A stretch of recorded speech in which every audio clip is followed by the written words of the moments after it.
Prime Minister, the frontline staff in the National Health Service and in working in social care couldn't be clearer. They want that test on COVID-19 that tells them whether they've got it. They want it now. And in the House of Commons, again and again today, you said they're going to get it as soon as possible. People might have a little bit more confidence about where we're going as a country if you could answer this question, maybe. How did we come to be so woefully behind other countries that have checked, evaluated and deployed tests in much, much bigger numbers already? Well, thanks, Gary. I repeat the answer that I gave earlier in the House of Commons. We will do it as soon as possible. We are massively ramping up our testing programs, buying in huge numbers of tests to see whether you've had it already, but also pushing forward very fast on testing people to see whether they currently have it, the antigen or the antibody tests that have been described. And as Matt Hancock, the Health Secretary, has said, we're going up from 5,000 to 10,000 tests per day to 25,000 and so on. Hopefully very soon up to 250,000 a day. But to answer your question about the types of tests that we have, the differences that you see in between the UK's provision for testing and other countries, I think it probably would be most helpful if I again passed to Chris and to Patrick to explain.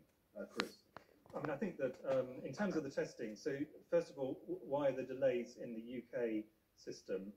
There are multiple components of these tests, including the chemicals that make them up, the swabs that you use, and there are shortages along many of these supply chains, essentially because every country in the world is simultaneously wanting this new thing.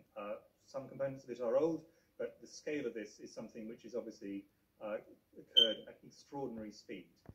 And that's just a practical reality. And I think anyone who understands how supply chains work and the huge demand for this there is globally would understand that. I think comparing different countries is actually quite different. It's quite difficult. Different countries have got different testing strategies.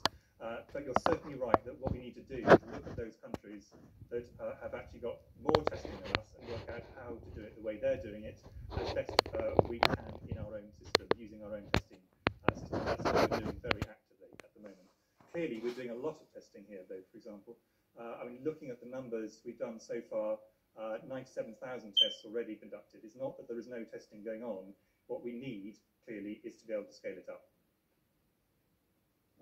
And I would just add to that we've done many more tests, not that this is a competition, we've done many more tests than most other European countries.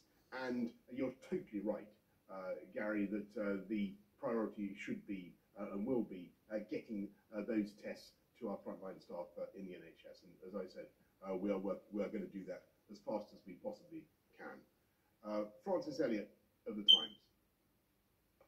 Yes, hello. A public